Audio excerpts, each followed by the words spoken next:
In this video, I'm going to be showing you how we're able to use the one-to-one student and teacher guide with the students when introducing the one-to-one environment. First, go to the hub, then click on the link next to the light bulb that says Teacher Parent Student Educational Resources. When the page opens, scroll down and you'll see that there's a one-to-one section. Click Student Teacher Resources.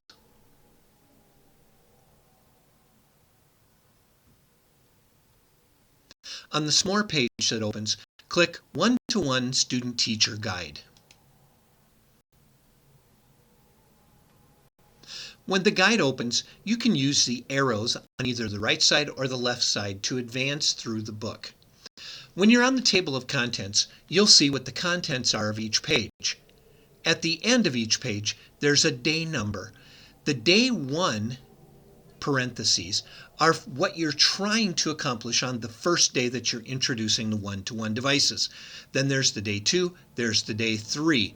You may not get through all of these resources if your schedule is set up to be more than 3 days, or you may not be able to get through all these just because of the makeup that you have of your class.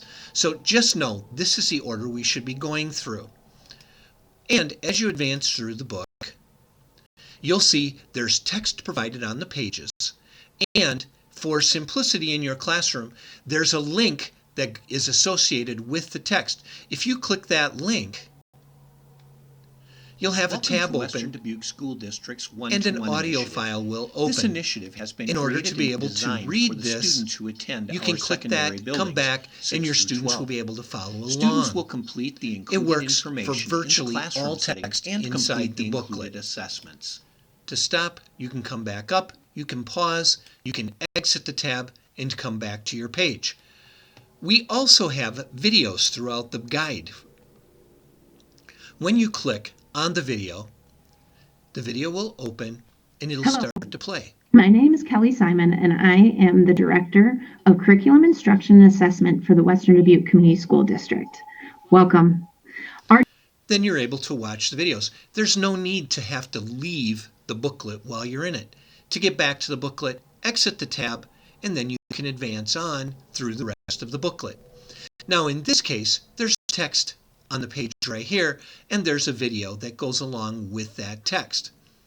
So you can click on that, and you're able to watch, and you're able to listen as It's time for the students text to is being receive their read to you. laptops. Another video. You can advance on.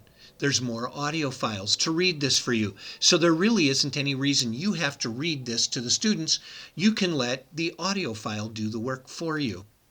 All you need to do is advance through. There are certain sections of this book that are very important for the students to understand. In this Learning Your Way Around Your Device section, the students are able to learn about the devices. Now, a word of caution, not every laptop computer that the students are using is exactly the same as what's shown inside this booklet. We have different devices spread around the district. So just keep that in mind, that if something doesn't quite match up, that's okay. But we do know that all of the computers have a camera on them, or they have the power button, they have USB ports. They may have the Type-C USB port. They have those speakers and headphone and microphone inputs. That's what we want to show the students on the devices that they have. When you finish the Learning Your Way Around the Device, there's an assessment for the students to take. All they need to do is when they get their device is click on that assessment. And when the assessment opens, they just need to complete the assessment, scroll to the bottom, and click Submit. Then we have a record of the student taking the assessment. They continue on. They continue with the content that happens to be in the booklet.